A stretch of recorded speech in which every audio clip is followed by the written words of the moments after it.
Domine, secundum eloquium tuum, et vivimam.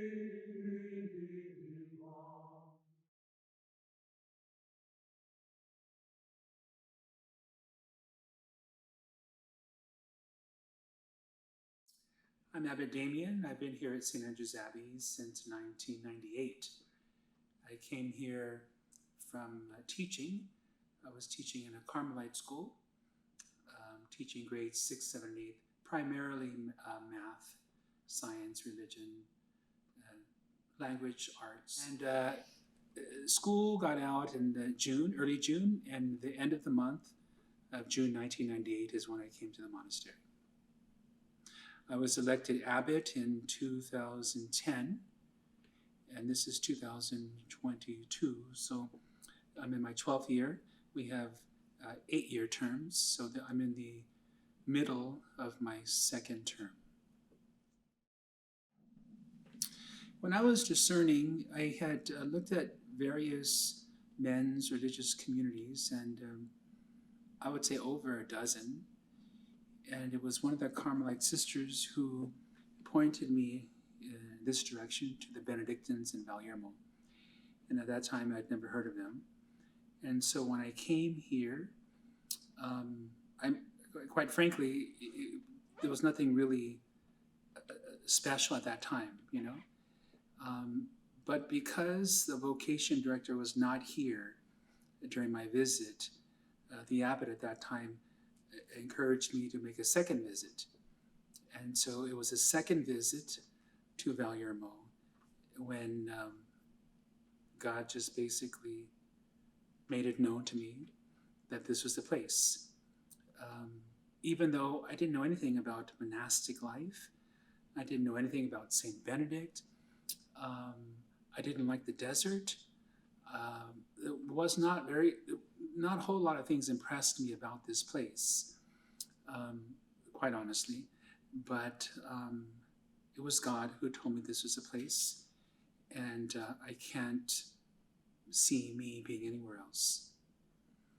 And before, one of the religious communities that I was looking at was not more active, and just looking back on my life and reflecting on my vocation, I do believe one of the reasons God called me here was because I can tend to be a workaholic.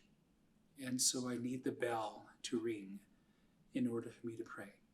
So I need prayer to be scheduled into my day. Otherwise, just knowing myself, and God knows me, that I probably would not be praying if I was in a more active religious community. It's really interesting. I'm not sure if I had doubts per se, because I loved teaching very much. And when I entered, I thought to myself, well, if it doesn't work out, I'll just go back to teaching. So I wasn't really trying to impress anyone when I came here. And I wasn't really trying to, I hope they like me, or I hope I do everything right, things like that. It was more kind of go with the flow and with the confidence that because I did hear God speaking to me in my gut, this was the place. At the same time, I've lived here how many years, there are times I say, oh my gosh, I'm not sure if I made the right decision, things like that. But those are not, in my opinion, not doubts. It's just like temptations. I think that we all have in life, Did I make the right decision? Yes, of course you did. It's just like having a bad day or whatever, things like that. I think what I find most rewarding about here is just, it's the privilege of living a life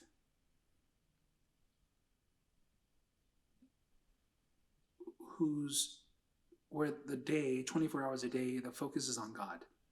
So I don't have to worry about my job. I don't have to worry about, family things. It's just like my focus is seeking God, and it's prayer in the community. And I don't know that I could live my life, I suppose I could, but any other way. But this is what I find most rewarding, and it didn't dawn on me in my early days.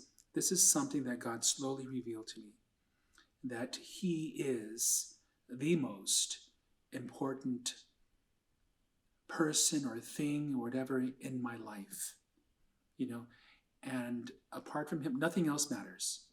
Doesn't matter if people talk about me behind my back, doesn't matter if we don't have money to pay bills. Of course, these things do matter, but in the bigger scheme of things, my life here at the Abbey, God has slowly revealed that, He must be the central point of my life. And for me, that's most rewarding. And I learned that here. And just living the life, and being open to God in prayer and through the brothers and community, through the guests that come here.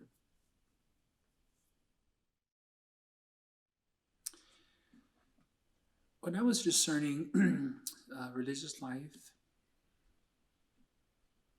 I would go on these come and see weekends that, a lot of communities typically have. So I would be sitting, for example, in the chapel, and I'd be sitting with the other guys who are discerning, and up there are the religious in their habits, and they're praying, and I would think to myself, there's no way I can do that. And because there's so many things that I have to do to get there, number one. Number two, they're way better than I am. They're different. They're probably smarter. They're probably holier. They're probably all special gifts. They're probably all, leaders and charismatic speakers and things like that.